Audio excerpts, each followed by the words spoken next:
안녕하세요. 딱딱하고 재미없는 뉴스를 쉽고 재밌게 풀어드리는 시사건건 홀수영입니다. 자, 이번에 다룰 이야기는 역대급 초대박 협정 RCEP 체결 이야기입니다. RCEP이 뭐냐? 리저널 컴프리헨시브 이코노믹 파트너십. 발음 정말 구수하다잉. 영내 포괄적 경제 동반자 협정, 줄여서 RCEP이라고 합니다.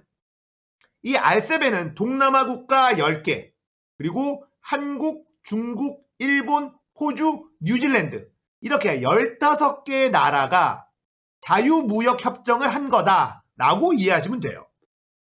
이게 역대급 초대박 협정이다라고 제가 말씀을 드렸습니다. 왜인지 지금부터 설명을 해드릴게요.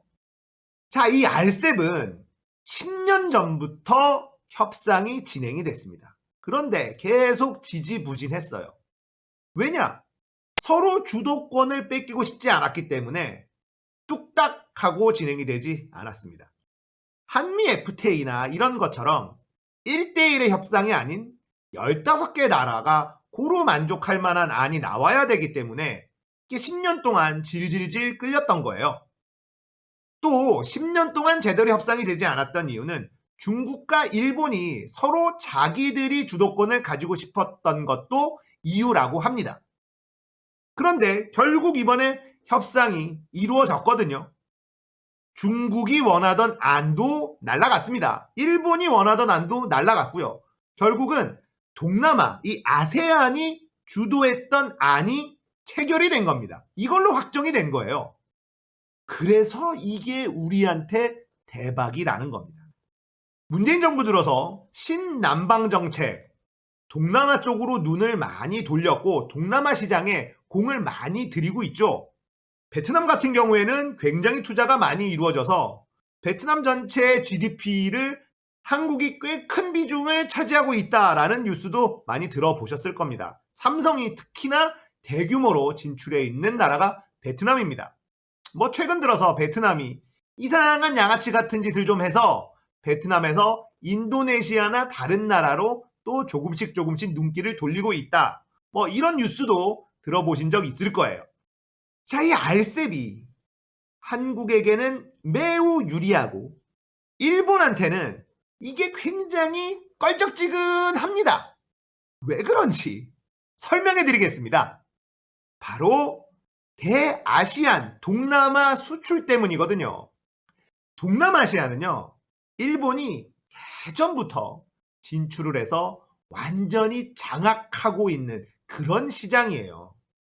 베트남 관련된 뉴스도 요즘 보면 베트남이 일본에 붙어서 한국에게 꿀 빨고 일본에게 내준다라는 이야기가 나오거든요. 그런 얘기가 왜 나오냐면 일본이 너무 오래전부터 진출해 있기 때문에 이 동남아의 정계, 재계 여기를 꽉 잡고 있어요. 로비나 이런 것들도 굉장히 잘 되죠. 그래서 일본과 베트남의 관계 그러면서 일배, 일본 베트남, 일배 관계 이런 얘기가 나오는 거거든요. 그만큼 일본은 동남아 시장에 독점적인 지위를 갖고 있었습니다. 태국 혹시 가보셨나요? 태국은 도로가 우리나라 반대죠. 일본하고 똑같은 방향입니다. 이게 왜 그러냐면 태국이 막 개발이 될 때 일본이 가서 도로도 놔주고 이런 인프라를 많이 놔줬어요. 그래서 태국은 일본에 대해서 굉장히 고마워하는 그런 감정도 남아있다고 하더라고요. 그런데 이렇게 도로를 깔고 했었던 이유가 뭐냐? 자신들의 산업이 진출하기 쉽게 만들기 위해서였다는 거죠. 일본이라는 나라가 그렇게 투자한 거에 대해서 손가락질할 수는 없습니다. 돈 좀 있을 때 발빠르게 시장에 들어가서 거기에 인프라를 일본 물건에 맞게 세팅해 놓고 일본 물건을 팔겠다라고 하는 전략은 굉장히 똑똑한 전략이었어요. 그래서 태국에 가보면 자동차가 70~80%다 일본 차들입니다. 그리고 일본은 자기네 나라와 이 운전대 방향이 똑같으니까 수출하는 것도 편하겠죠. 그리고 토착화된 현지 공장들이 굉장히 많아서 관세 장벽을 올려놓고 일본이 시장을 장악하고 있는 그런 나라들이 많다는 거예요. 그런데 이 RCEP으로 한국에게도 동남아 시장이 활짝 열리게 됐다 이 말입니다. 이해가 가시죠? 이번 RCEP이 한국에게는 왜 초대박인지 이제 딱 와닿을 거라 생각합니다. 동남아 시장의 일본 독점 시대가 저물어 간다라는 뜻입니다. 진짜 중요한 협정이죠? 자, 여기만으로도 사실은 희소식입니다. 그런데 문재인 정부의 협상력이 빛이 나는 곳도 있어요. 바로 우리에게 민감했던 쌀 같은 농산품, 이건 비교적 완벽하게 지켜냈다는 겁니다. 문재인 정부의 협상력, 이럴 때는 확실히 칭찬해 줘야겠죠. 자, RCEP으로 유리해진 주요 수출 품목 뭐가 있냐? 자동차, 화물자동차, 승용차, 엔진, 부품 등등. 철강 제품, 철강관, 도금 강판 등 전기전자, 냉장고, 세탁기, 냉방기, 가전제품들, 문화 콘텐츠, 온라인 게임, 애니메이션, 음반 녹음, 영화 제작, 배급, 상영 등 뭐 이렇게 올려놨는데 이게 산업통상자원부에서 올려놨거든요. 참 안 와닿게 올려놨네요. RCEP으로 관세가 철폐되는 주요 수입 품목. 자, 이건 우리 시민들의 삶에 직접적으로 영향을 끼치는 것들이죠. 어떤 게 싸게 수입이 되느냐. 요거 한번 보면 열대 과일, 키위, 두리안, 파파야, 망고스틴, 레몬. 야, 파파야, 망고스틴, 두리안 이런 거 좀 많이 비싼데 싸진다라는 겁니다. 음료, 맥주, 파인애플 주스. 맥주는 동남아 맥주 요즘엔 잘 들어오지 않나? 더 싸지나? 해산물, 냉동 청어, 냉동 검정 대구, 냉동 민대구 필릿, 농어 치어 등. 동남아가 대한민국에 팔만한 물건이 그렇게 많지 않은 것 같죠? RCEP은 체결되면 우리가 무조건 유리하다. 이런 생각이 이 자료를 보니까 더 팍 와닿아. 우리는 팔 게 너무 많은데 동남아는 우리에게 팔 게 그렇게 많지가 않네요. 그러면 뭐다? 우리에게 엄청 유리한 협정이다. 그런데 말이죠. 우리나라 언론은 이걸 대서특필하지 않습니다. 왜냐? 문재인 정부가 잘하면 안 되거든요. 배가 아파. 아니 얘네들 도대체 왜 이렇게 잘하는 거야? 보도하지 않아요.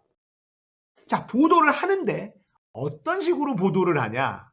문재인 정부가 중국의 편에 섰다라는 식으로 보도를 합니다. 왜냐하면 이 RCEP에는 미국이 들어가 있지 않아요. 미국과 반목이 생길 수 있다. 이런 식으로 보도를 합니다.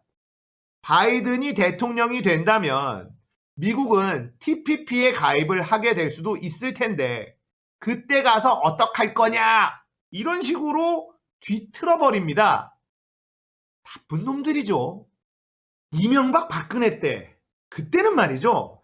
어디 가서 MOU 하나 체결해 오잖아요. 그러면 언론에서 몇 조 원의 이익을 챙겨왔다 이러면서 대서특필했었습니다. 여러분, MOU는요. 아무것도 아니라는 거 아시죠? MOU 체결 이렇게 돼 있는 건요. 그냥 한 귀로 듣고 한 귀로 흘려버리시면 되는 거예요. 아무것도 아니에요, 그건. 아무런 효력도 없는 그냥 종이 쪼가리에 불과합니다. 그런데 그 당시에는 이 MOU를 가지고 얼마나 경제 대통령인 것처럼 포장을 해댔었는지 그렇게 따지면 대한민국 경제가 완전 살아났어야 되는데 완전히 폭삭 가라앉았거든요. 말 같지도 않은 아무런 효력도 없는 MOU 종이 쪼가리 가지고 그렇게 대서특필하던 언론이 RCEP이라는 진짜 초대박 협정을 이끌어낸 문재인 정부에게는 아무런 칭찬을 하지 않아요. 진짜 나쁜 놈들이다. 이렇게 알고 계시면 되겠습니다. 자, 오늘은 초대박 협정 RCEP에 대해서 이야기해 봤어요. 일본의 동남아 시장 독점의 시대가 저물고 한국이 동남아로 더 많이 진출하게 되는 그런 계기가 될 것은 확실하다. 문재인 정부의 협상력도 칭찬받아도 된다. 이런 좋은 조건에 우리나라가 민감한 쌀 같은 농산물들을 거의 완벽하게 잘 방어해낸 이 문재인 정부의 협상력 칭찬해줘도 됩니다. 오늘 이야기 여기까지예요. 공감되셨다면 구독, 좋아요, 알림 설정 부탁드릴게요. 감사합니다. 끝!